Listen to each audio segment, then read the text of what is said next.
नमस्कार, आप देख रहे हैं बिजनेस टुडे बाजार। मैं हूं हर्ष शर्मा। एक बार फिर आपके सामने हाजिर हैं हम लोग। अगर आप पिछले कुछ दिन से गौर कर रहे हो तो लगातार ब्रोकरेजेस की रिपोर्ट आ रही है जो पीएसयू स्टॉक्स हैं उसको लेकर काफ़ी बड़ा कंसर्न जता रहे हैं, चिंता के बारे में दिखा रहे हैं कि स्टॉक जो है काफ़ी हायर वैल्यूएशन के ऊपर है। और आप पिछले कुछ दिनों में अगर आप डिफेंस स्टॉक्स को भी देखें तो वो धीरे धीरे गिरते हुए दिख रहे हैं, धीरे धीरे नीचे जाते हुए दिख रहे हैं। अब ऐसे में एक सरकारी रेलवे स्टॉक है, उसको लेकर एक काफ़ी बड़ी रिपोर्ट आई है और उसमें एक बड़ा डाउनफॉल की आशंका जताई गई है। कौन सा ये स्टॉक, ये भी हम आपको बताएंगे, लेकिन उससे पहले आपसे गुजारिश है कि हमारे चैनल बिजनेस टुडे बाजार को लाइक शेयर सब्सक्राइब करना मत भूलिएगा। तो यहाँ पर हम एक जिस स्टॉक की बात करें वो है RVNL। जी हाँ, वही RVNL जिसमें अगर पब्लिक शेयर होल्डिंग की बात की जाए तो 27% है। ये मैं आपको इसलिए बता रहा हूँ क्योंकि 27% में 14%, यानी कि अगर करीब करीब इसको वैसे देखें 20 लाख छोटे स्मॉल इन्वेस्टर्स जो हैं निवेशित हैं। अब सोचिए 20 लाख छोटे निवेशक जो हैं उन्होंने इस RVNL को लेकर काफ़ी ज़्यादा बुलिश हैं। ऐसे में स्टॉक के ऊपर काफ़ी बड़ी रिपोर्ट आई है तो इसके हर एक पहलू को समझना बहुत ज़रूरी है। हम लोग कोशिश करेंगे आपको आसान भाषा में यहाँ पर समझाने की। अब आप देखिए इस साल की शुरुआत से अब तक ये 216% स्टॉक भाग चुका है। एक साल के अंदर देखें 350% का दमदार रिटर्न इस स्टॉक ने दिया है। अब यहाँ पे एंटिक स्टॉक ब्रोकिंग की एक रिपोर्ट आई है जो काफ़ी अहम बातें कहती है। यहाँ पे इसमें कुछ चीज़ें देखिए। सबसे पहले इसमें ये कहा गया है कि जो ये पीएसयू रेलवे पीएसयू है, इसकी जो ऑर्डर बुक है वो डोमिनेट करती है नॉमिनेशन ऑर्डर से। नॉमिनेशन ऑर्डर का मतलब यहाँ पे क्या हुआ कि जो सरकार की तरफ से नॉमिनेट की जाती है यहाँ पर, तो उसका इसमें परसेंटेज भी दिया हुआ कि जो नॉमिनेशन ऑर्डर मिलते हैं वो करीब करीब 60% होते हैं। उसके अलावा जो बिडिंग के जरिए करीब 40% मिलते हैं। तो बिडिंग की जो अपॉर्चुनिटीज़ होती हैं वो कम हो जाती है। जो सबसे कम बिड डालेगा उसको ऑर्डर मिल जाएगा यहाँ पे, लेकिन 60% जो है वो यहाँ पर नॉमिनेटेड होते हैं जो सरकार की तरफ से होते हैं। यानी कि सरकार की तरफ से अगर ऑर्डर कम मिलेंगे तो स्थिति और थोड़ी सी खराब होती जाएगी यहाँ पर।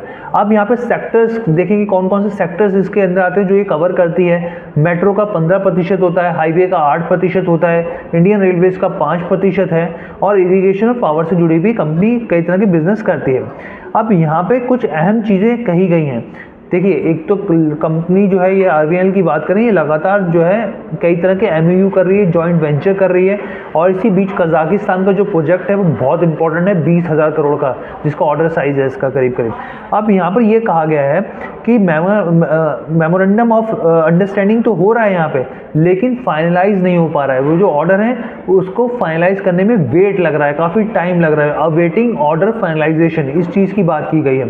इन्होंने ये बोला यहाँ पे कि कई तरह की अपॉर्चुनिटीज़ हैं, पर यहाँ पे प्लानिंग स्टेज जिस तरीके से काम हो रहा है वो स्टॉक का वैल्यूएशन पर सवाल उठाता है। किस हिसाब से सवाल उठाता है? EPC का जिक्र किया। EPC मैं आपको पहले भी बता चुका हूँ, इंजीनियरिंग प्रोक्योरमेंट कंस्ट्रक्शन, जो कई तरह के इंफ्रास्ट्रक्चर में इस्तेमाल होता है यहाँ पर।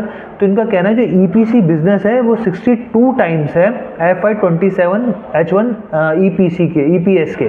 तो यानी अर्निंग पर शेयर जो FY27 में होगा, उसके हाफ तक में होगा, वो अभी जो EPC है, EPC बिजनेस का, वो उससे 62 टाइम गुना पर ऊपर ट्रेड कर रहा है। यानी कि अभी 62 गुना ज़्यादा महंगा है यहाँ पर EPC मौजूदा भाव से। ये इन्होंने बात कही है।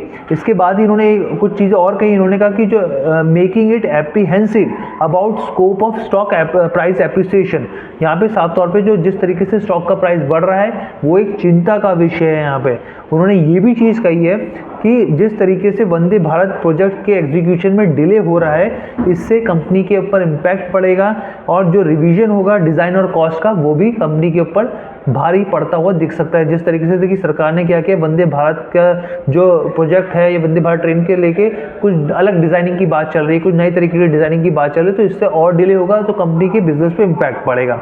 इसके अलावा यहाँ पर यह भी कहा गया है कि as per norms it can reduce, यहाँ पर करीब करीब चाहे तो कंपनी, जो नियम आए कि पीएसयू कंपनी अपना जो स्टेक है वो 26% तक कर सकती है चाहे तो, तब भी वो पीएसयू कहलाएंगी, तो घट सकती है। तो ये यहाँ पे जो ऑर्डर बुक को सीधे तौर पे फिर इस पर इम्पैक्ट पड़ सकता है। इसके अलावा इन्होंने ये कहा कि जो FY25 का गाइडेंस है वो फ्लैटिश है, साफ तौर पे रेवेन्यू जो है वो Y-on-Y बेसिस पे वो फ्लैट रह सकता है एकदम, और जो ग्रोथ होगी वो 8% के आसपास हो सकती है आने वाले 3 क्वार्टर में। अब आप सोचिए कंपनी 20-18% के आसपास अगर आप सोचिए कि ग्रोथ जनरेट कर रही हो और अचानक से वो 8% या उससे नीचे आ जाए तो ये एक बड़ा कंसर्न हो जाता है यहाँ पे। इसके साथ ही कुछ और चीज़ें कही गई कि यहाँ पे जो स्टॉक है काफ़ी ज़्यादा एक्सपेंसिव दिखता है उनको। FY26 एस्टिमेट्स के हिसाब से देखिए 66 टाइम्स पर जो मौजूदा भाव है उससे 66 गुना EPS अर्निंग पर शेयर अगर 66 गुना ज़्यादा महंगा दिखता है तो हिसाब से स्टॉक तो महंगा है, जो यहाँ पे इस रिपोर्ट में कहा गया है। अब उन्होंने कहा कि स्टॉक को आपको रखने की ज़रूरत नहीं, अगर आप मुनाफे में हैं तो इसको बेच दीजिए। और उन्होंने जो टारगेट प्राइस दिया है 283 रुपये का इन्होंने भाव दिया है। 283, अभी 885 रुपये पे स्टॉक है, 283 रुपये पे इन्होंने कहा कि ये स्टॉक 283 रुपये आने वाले दिनों में जा सकता है, यानी आधे से ज़्यादा ये स्टॉक टूट सकता है, आधे से आधे तक ये स्टॉक टूट सकता है। इसके साथ ही कंपनी का जो फोकस है वो इंटरनेशनल अपॉर्चुनिटीज़ को ग्रैब करना है। यहाँ पर ऑर्डर बुक कंपनी का फोकस है कि वो 85,000 से इसको 1 लाख करोड़ ले जाए। और हम आपको बता दें कि जिस तरीके से कंपनी पर काम है एम्प्लॉय स्ट्रेंथ, उस हिसाब से बिल्डिंग करने की कंपनी कोशिश कर रही है। फिलहाल तो 1100 एम्प्लॉय हैं और 600 वर्किंग जो है वो कॉन्ट्रैक्ट पे काम कर रहे हैं, लेकिन उस हिसाब से स्ट्रेंथ नहीं है यहाँ पे।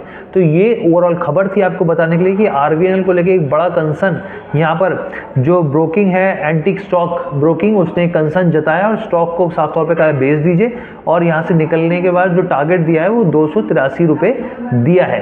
कैसी लगी आपको वीडियो ज़रूर बताइएगा। और साथ ही रोज़ाना हम लोग 3:25 के आसपास आपसे लाइव जुड़ते हैं, शेयर मार्केट के जुड़े सवाल आपसे लेते हैं, उनके जवाब हम आपको देने की कोशिश करते हैं देश के दिग्गज मार्केट एक्सपर्ट के जरिए। धन्यवाद।